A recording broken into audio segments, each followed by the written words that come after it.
Nessa última parte, a minha intenção é mostrar a relevância das palavras de Paulo para os nossos dias.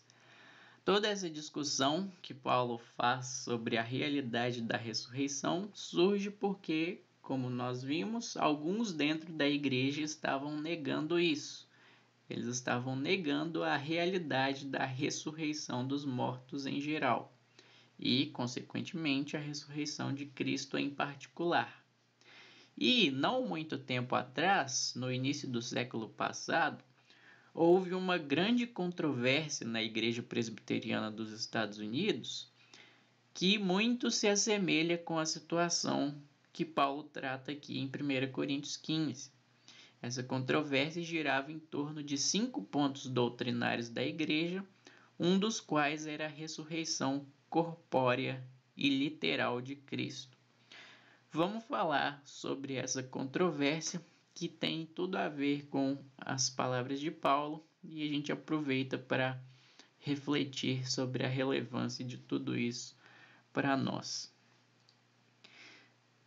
No início dos anos 1900, havia um tipo de teologia que estava exercendo uma forte influência na Igreja Presbiteriana dos Estados Unidos da América. PCUSA, Igreja Presbiteriana dos Estados Unidos da América. Essa é a sigla em inglês. O nome dessa teologia que estava exercendo forte influência é a teologia liberal. E ela tem esse nome porque a intenção dos teólogos liberais era promover um estudo da Bíblia que não estivesse preso às doutrinas que foram tradicionalmente aceitas pela igreja ao longo da história. Então, no entendimento desses teólogos, havia muita coisa no ensino tradicional da igreja que precisava ser revisto ou mesmo descartado, porque muitas das doutrinas tradicionais da igreja conflitavam com descobertas supostamente científicas amplamente aceitas, como, por exemplo, a teoria de Darwin sobre a evolução das espécies. Então, eles defendiam a liberdade para estudar e ensinar a Bíblia de modo independente da tradição, sem ficar preso aos dogmas e artigos de fé tradicionalmente aceitos pela igreja. Tudo poderia ser questionado, desde a existência literal de Adão e Eva até a autoria das cartas de Paulo. Ou melhor, as cartas que, segundo a igreja, são cartas de Paulo. E essa teologia, a teologia liberal, foi muito resistida e combatida por muitos cristãos conservadores lá no início do século passado, mas ainda assim sua influência foi definitiva e afetou todo o futuro da Igreja Presbiteriana dos Estados Unidos da América. O que aconteceu? Em 1909, 3 candidatos ao ministério do presbitério de Nova York não estavam dispostos a aceitar o ensino de que Jesus Cristo nasceu de uma virgem. Eles não negavam isso, mas também não confessavam isso. E na igreja presbiteriana, como em muitas outras, os ministros, as pessoas que exercem cargos de liderança dentro da igreja, eles são escolhidos por eleição. A aprovação desses 3 ministros, desses 3 candidatos, foi colocada em votação e a maioria votou a favor deles.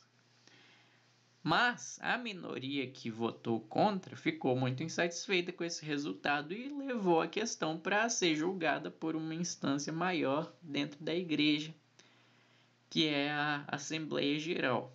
Aqui a gente não precisa entrar em detalhes sobre como que a igreja presbiteriana se organiza, mas basicamente você tem as igrejas locais, como você tem lá a SEC, e aí acima das igrejas locais você tem, eu falei como você tem lá a SEC, não que a gente seja presbiteriano, esteja conectado à denominação presbiteriana, estou falando que a SEC é uma igreja local, E como igreja local, a igreja presbiteriana também tem suas igrejas locais. Enfim, você tem as igrejas locais, acima dela você tem os presbitérios, acima dos presbitérios você tem os sínodos e acima dos sínodos a Assembleia Geral. Dada a gravidade da situação, a minoria do presbitério de Nova York que votou contra a aprovação daqueles homens levou essa questão direto para a Assembleia Geral, que é a maior instância da Igreja Presbiteriana ali em toda a nação dos Estados Unidos. A Assembleia Geral ouviu a queixa, mas ela não anulou a ordenação daqueles 3 ministros. O que ela fez foi escrever uma norma doutrinária que estabelecia que todos os candidatos ao ministério nas igrejas do país deveriam aceitar 5 pontos essenciais e necessários do cristianismo. Os 5 pontos eram esses. Primeiro, a inerrância da palavra de Deus, ou seja, eles deveriam aceitar a Bíblia inteira como sendo livre de qualquer erro. Segundo, o nascimento virginal de Cristo, que é o ponto que estava em questão aqui, que os candidatos não confessavam. Terceiro, o sacrifício substitutivo e expiatório de Cristo, ou seja, que o propósito do sacrifício de Cristo foi morrer em nosso lugar, por isso substitutivo, né? Substitui os eleitos ali na sua morte. E que pelo seu sacrifício nós somos perdoados por nossos pecados, por isso expiatória. Em quarto lugar, a ressurreição literal e corpórea de Cristo, mais um ponto fundamental. E em quinto lugar, a historicidade dos milagres narrados nos evangelhos, ou seja, a historicidade é que eles de fato aconteceram, mesmo são fatos literais narrados pelos evangelistas. Então ficou decidido isso. Todo candidato ao ministério dentro da igreja deveria confirmar que ele cria nesses 5 pontos fundamentais. Os apoiadores e defensores desses 5 pontos fundamentais ficaram conhecidos como fundamentalistas. Obviamente, essa a ação da Assembleia Geral não agradou nem um pouco àqueles que eram adeptos e defensores da teologia liberal. Mas essa norma doutrinária não foi suficiente para enfraquecer o liberalismo dentro da igreja. Nos 12 anos seguintes, essa tensão, a tensão entre os liberais e os fundamentalistas cresceu bastante. E, embora não houvesse uma separação explícita entre esses 2 grupos, porque ambos os grupos eram membros da mesma igreja, da mesma denominação, a divisão era um fato. A tensão entre eles chegou ao seu cume na década de 1920. Em 1922, um pastor liberal chamado Harry Fosdick pregou na primeira igreja presbiteriana de Nova York um sermão intitulado "Devem os fundamentalistas vencer?" E seu sermão era uma crítica à intolerância dos fundamentalistas, que não aceitavam a posição dos liberais, sendo que os liberais eram, segundo Fosdick, cristãos sinceros buscando entender a Bíblia à luz das descobertas científicas recentes. Então, na Assembleia Geral do ano seguinte, os fundamentalistas apontaram a necessidade de se fazer uma declaração confirmando mais uma vez o comprometimento da Igreja com aqueles 5 pontos fundamentais de 1910 e que ações deveriam ser tomadas para que a primeira Igreja Presbiteriana de Nova York se conformasse com essa norma doutrinária. Aquele sermão que aquele pastor liberal pregou foi uma afronta à conservação doutrinária que estava sendo defendida ali nos 5 pontos fundamentais. E os conservadores estavam exigindo que houvesse uma ação a esse respeito, né? Para que a primeira igreja presbiteriana de Nova York tomasse ações para que aquilo não acontecesse mais ali na comunidade local. Isso foi colocado em votação, né? Se a igreja primeira igreja presbiteriana de Nova York deveria tomar alguma ação a esse respeito e se eles deveriam, a Assembleia Geral, nessa Assembleia, reafirmar os 5 pontos fundamentais para toda a nação. Isso foi colocado em votação e os fundamentalistas venceram com 55% de aprovação. E esse resultado é bastante revelador da situação da igreja naquele momento. Pouco mais da metade, né, 55%, apoiavam os fundamentalistas e os 45% estavam do lado dos liberais. Em reação a essa decisão da Assembleia Geral de reforçar e reafirmar os 5 pontos fundamentais, em 1924, os liberais se reuniram em Nova York, na cidade de Auburn, para escrever uma resposta declarando sua oposição à necessidade de se aderir àqueles 5 pontos. Em suma, na declaração de Auburn, os liberais se opõem aos 5 pontos fundamentais. Por quê? Porque a Bíblia não afirma que ela está livre de erros, e ela afirma apenas a sua inspiração divina. E, em segundo lugar, os 5 pontos fundamentais requerem que certas teorias sobre a vida e obra de Jesus Cristo sejam aceitas por todos os ministros da Igreja. Mas, no entendimento dos liberais, outras teorias poderiam ser aceitas sem que a mensagem do Evangelho ficasse comprometida. Sobre esse segundo ponto, o que os liberais insistiam é que eles também criam nos 5 pontos, diziam eles, mas que esses pontos poderiam ser explicados e compreendidos de modo diferente da maneira como os fundamentalistas os compreendiam. Então, por exemplo, os liberais também afirmavam que a Bíblia era divinamente inspirada, mas para eles isso não significava que ela não continha erros. E eles também aceitavam que Cristo era um Deus encarnado. Não um Deus, ele era Deus encarnado. Mas que essa encarnação não era necessariamente, não havia acontecido por meio de uma concepção virginal.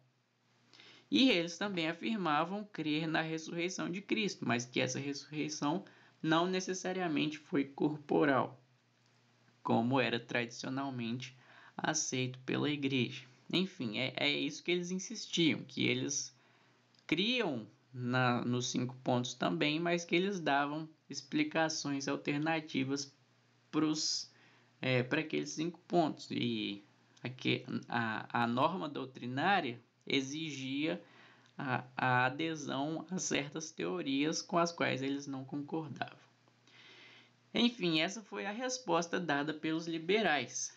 E conclusão, né? Apesar das repetidas tentativas dos conservadores e fundamentalistas de preservar o ensino tradicional dentro da igreja PCUSA, os liberais não recuaram nem um pouco das suas posições. E como resultado, os conservadores e fundamentalistas não viram outra alternativa senão romper os laços com a cada vez mais liberal igreja presbiteriana e formar uma nova igreja, que de fato estivesse comprometida com o ensino do presbiterianismo tradicional e zelasse por preservar esse ensino. Então, na década de 1930, os conservadores se mobilizam e fundam a Igreja Presbiteriana Ortodoxa, em 1936, cuja sigla em inglês é OPC. Na verdade, seu nome original era Igreja Presbiteriana da América, mas ela logo mudou seu nome por causa de uma queixa judicial da PCUSA, porque os nomes eram muito semelhantes, né? Igreja Presbiteriana dos Estados Unidos da América e Igreja Presbiteriana da América. Era muito semelhante e ela exigiu que o nome fosse mudado. E ficou esse nome, Igreja Presbiteriana Ortodoxa, OPC. Mas o fato é que houve essa separação, que foi definitiva e total e que perdura até os dias de hoje. Avançando, né, na história, o liberalismo tomou conta total da PCUSA e nos nossos dias a igreja já abandonou totalmente tudo aquilo que os conservadores não queriam que ela abandonasse. E é interessante a gente notar, né, que o apóstolo Paulo fala das consequências morais que o abandono da doutrina do evangelho original, o que esse abandono doutrinário faz e que consequências morais ela tem. E de fato foi o que aconteceu com a PCUSA. Hoje, muitas das igrejas presbiterianas dos Estados Unidos da América, não a OPC, mas a PCUSA, realizam casamentos de pessoas do mesmo sexo e se orgulham de ter pastores e pastores de diferentes orientações sexuais. Como vocês sabem, a relação homossexual é, para o apóstolo Paulo e para qualquer cristão conservador, um tipo de imoralidade sexual.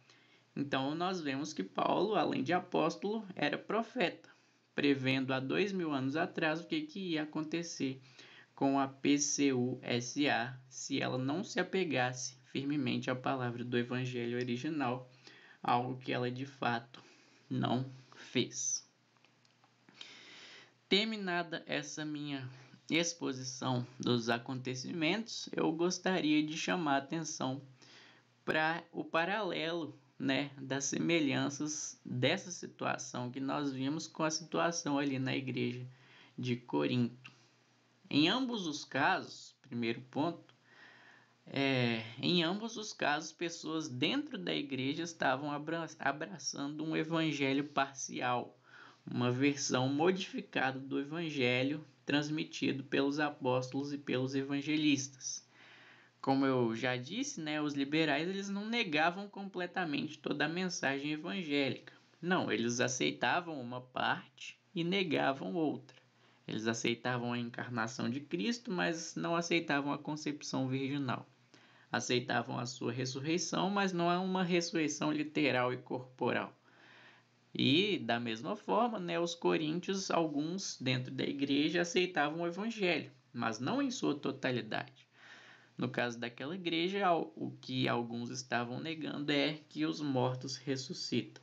Então, nos dois casos, a gente vê essa característica, que eram pessoas de dentro da igreja que estavam aceitando um evangelho que não era exatamente aquele que foi tradicionalmente aceito pela igreja. E a questão de Paulo lá é justamente de tradição mesmo, porque ele fala, a maneira como ele começa o assunto é justamente aquilo que eu recebi, eu preguei. Eu estou falando, né, Paulo falando, estou falando de algo tradicional, estou falando da tradição aqui que eu estou passando para vocês. É essa tradição que Paulo queria que os coríntios se apegassem. E eles abandonaram essa tradição. Alguns dentro da igreja de Corinto haviam abandonado a tradição. Né? Então, o primeiro ponto é esse, que em ambos os casos, pessoas dentro da igreja estavam abraçando um evangelho parcial. O segundo ponto é que a gravidade do problema em ambos os casos é a mesma. Logo quando Paulo começa a tratar desse problema, ali no capítulo 15, as suas primeiras palavras foram: por meio deste evangelho vocês são salvos, desde que se apeguem firmemente à palavra que preguei. Caso contrário, vocês têm crido em vão. Então Paulo estava falando assim que ele ia lembrar os coríntios do evangelho e que esse evangelho é que salva, não é outro. Tem que se apegar firmemente à mensagem exata que Paulo tinha passado para eles. Era isso que Paulo estava falando ali em 1 Coríntios.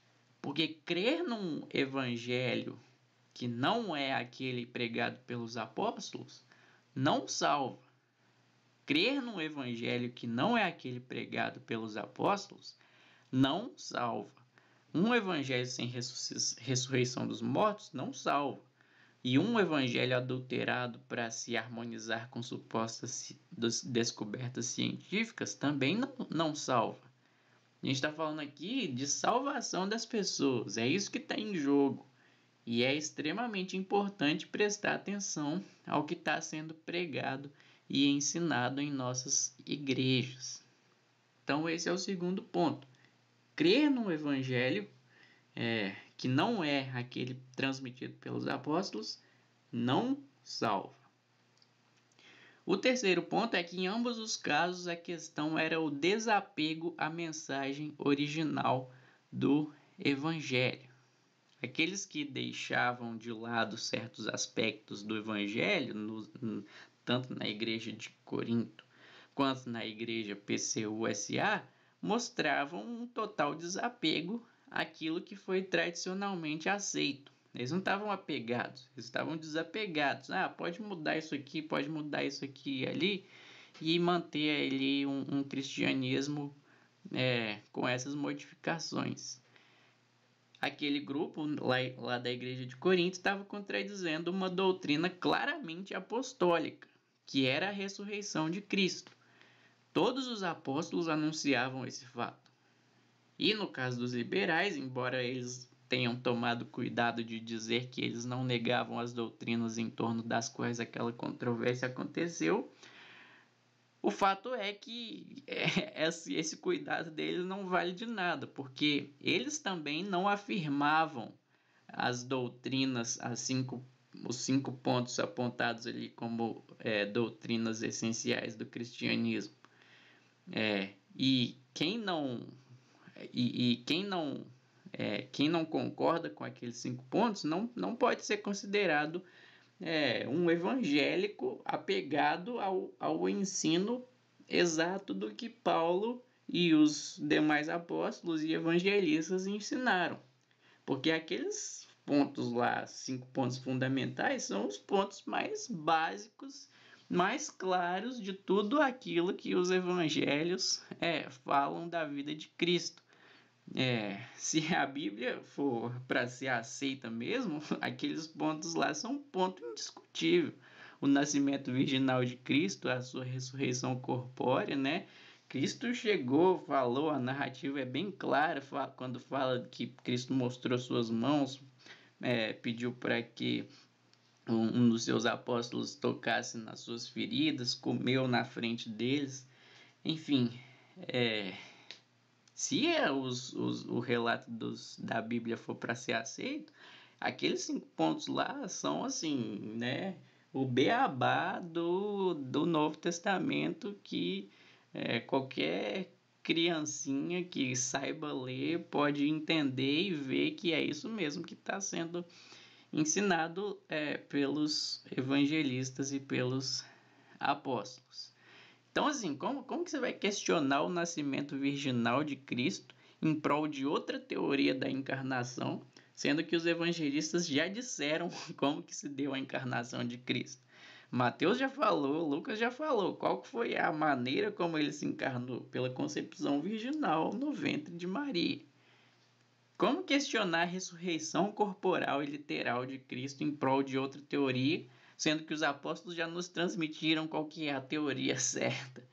Na teoria dos apóstolos, aquilo que eles criam e transmitiam é que Cristo ressurgiu dos mortos no 3º dia, apareceu, né, primeiro a Pedro, depois aos 12, depois Paulo narra ali em 1 Coríntios 15, né? E foi assim, uma ressurreição literal, corpórea, mostrou suas feridas, comeu diante dos apóstolos, e não tem outra teoria que caiba para explicar aquilo que já está explicado com todas as palavras. Então é evidente que aqueles que negam essas coisas fazem isso por não crerem, não são incrédulos nos evangelistas e nos apóstolos. E, como incrédulos, devem ser tratados como incrédulos e não como irmãos. Eles podem se dizer cristãos, podem fazer parte da igreja, mas não são. Como Paulo falou ali, como que tem gente aí dentro da igreja de Corinto que está negando a ressurreição dos mortos? Se é isso que a igreja apostólica sempre ensinou e sempre enfatizou. Então, A questão maior é essa, né? Era o desapego à mensagem original do Evangelho. Então, tais pessoas nem sequer poderiam ser consideradas legítimos membros do corpo de Cristo. Quarto ponto. Essas controvérsias, tanto na Igreja de Corinto quanto na PCUSA, ferem gravemente a credibilidade dos autores bíblicos, e essa credibilidade fica irreparavelmente comprometida. E é exatamente como Paulo disse mesmo: se Cristo não ressuscitou dos mortos, seremos considerados falsas testemunhas de Deus, pois contra ele testemunhamos que ressuscitou a Cristo dentre os mortos. Paulo, falando ali aos Coríntios. Então, da mesma forma, se Cristo não nasceu de uma virgem, Mateus e Lucas serão considerados falsas testemunhas de Deus. Por quê? Porque contra Deus eles testemunham que o Espírito Santo gerou a Cristo no ventre da Virgem Maria. Mas se isso não aconteceu, Mateus e Lucas são falsas testemunhas de Deus, bem como os profetas que profetizaram isso. A mesma coisa pode-se dizer da ressurreição de Cristo, se ela foi literal e corporal. Se ela não foi, então Mateus, Marcos, Lucas, João e todos os apóstolos são falsas testemunhas de Deus. E se eles estavam enganados nesse ponto, eles estavam completamente convictos de uma mentira, de uma falsidade, então quem pode dizer se no restante das coisas que eles nos transmitiram, se no restante das coisas que eles transmitiram, eles estavam certos ou errados? Quem vai nos dizer isso? Em quinto lugar, isso nos leva à nossa última consideração aqui sobre essas controvérsias. E eu acho que essa aqui resume todos os pontos, que em ambos os casos, os grupos contrários à doutrina tradicional revelam incredulidade das Escrituras. Eles não criam nas Escrituras. Para ambos os grupos, certas partes das Escrituras não eram dignas de confiança. No caso da Igreja de Corinto, eles não aceitavam as partes que dizem respeito à ressurreição de Cristo. Ou, se você quiser, não aceitariam essas partes quando elas fossem escritas. E no caso dos liberais, eles não aceitavam também essas certas partes das Escrituras, achando que as Escrituras tinham erros. Alguns questionavam a ressurreição literal, outros questionavam a concepção virginal, outros a existência de Adão, outros questionavam os milagres de Cristo. Enfim, no final das contas, o que nós temos é uma Bíblia falível, cujos ensinos podem ser verdadeiros ou não. Sabe-se lá se Jesus ressuscitou ou não, se ele vai voltar ou não, se Deus abriu o mar vermelho ou não, se Davi foi o segundo rei de Israel ou não, se os que creem no Evangelho têm a vida eterna ou não, se nada nos separará do amor de Deus ou não, se haverá um dia do juízo ou não, e se haverá uma condenação eterna ou não.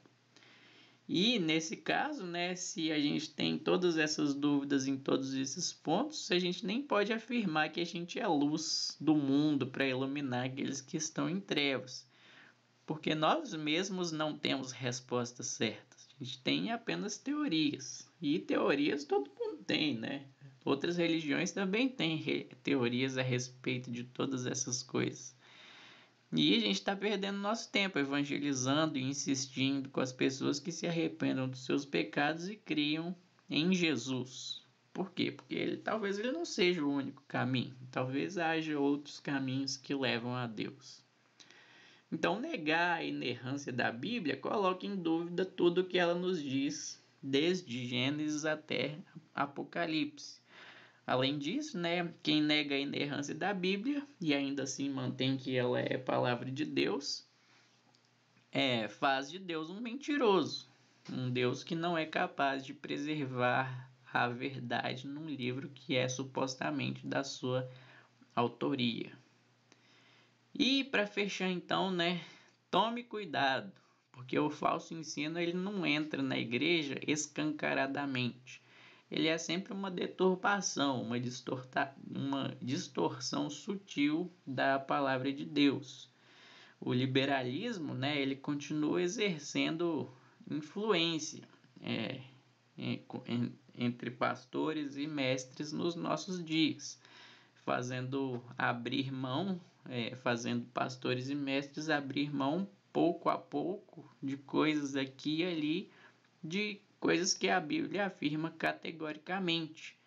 A gente pode ver isso até nos filmes. Tem coisa que eu lembro daquele filme do Êxodo, né? Eu acho, que fala quando mostra a cena dos israelitas atravessando o Mar Vermelho, né?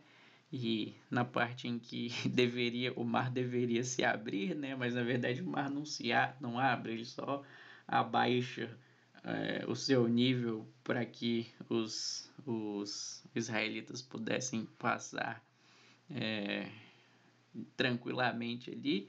Mas não é isso que a Bíblia diz. Ela fala que o mar abriu, que tinha duas paredes, uma do lado direito e uma do lado esquerdo, e que os israelitas passaram ali pisando em terra seca. Não tem nada de o mar desceu, abaixou o nível e essa coisa toda aí, não.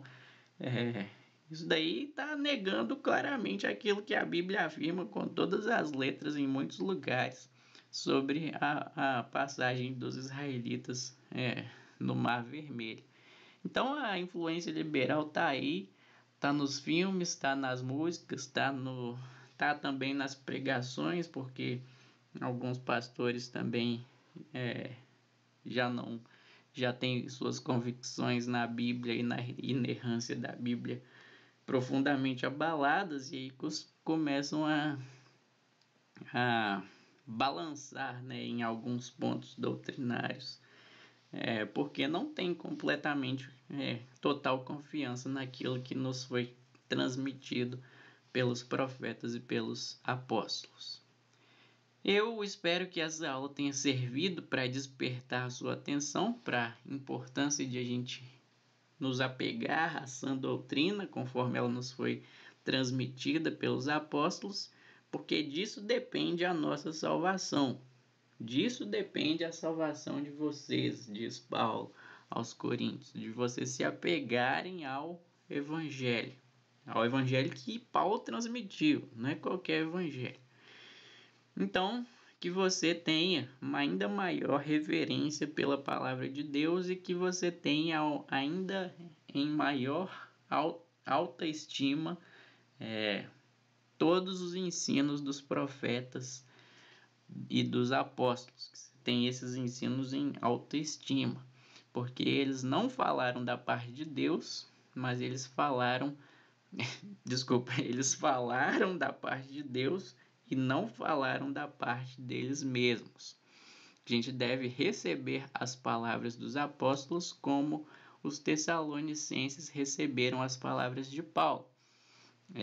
E Paulo diz, né, aos tessalonicenses: agradecemos a Deus sem cessar o fato de que, ao receberem de nossa parte a palavra de Deus, vocês a aceitaram não como palavra de homens, mas conforme ela verdadeiramente é, como palavra de Deus, que atua com eficácia em vocês, os que creem. Então, as palavras de Paulo são verdadeiramente palavra de Deus. E Deus não é homem para que minta ou se engane. Então, se apegue à palavra de Deus e você não vai ser enganado pelos falsos ensinos que estão constantemente se infiltrando na igreja. Que Deus nos abençoe, aumentando a nossa fé e nos preservando na sã doutrina dos apóstolos. Amém? Amém, pessoal. Aula grande, mas eu espero que tenha valido a pena. Fico aí, deixo aí o meu abraço e até a próxima.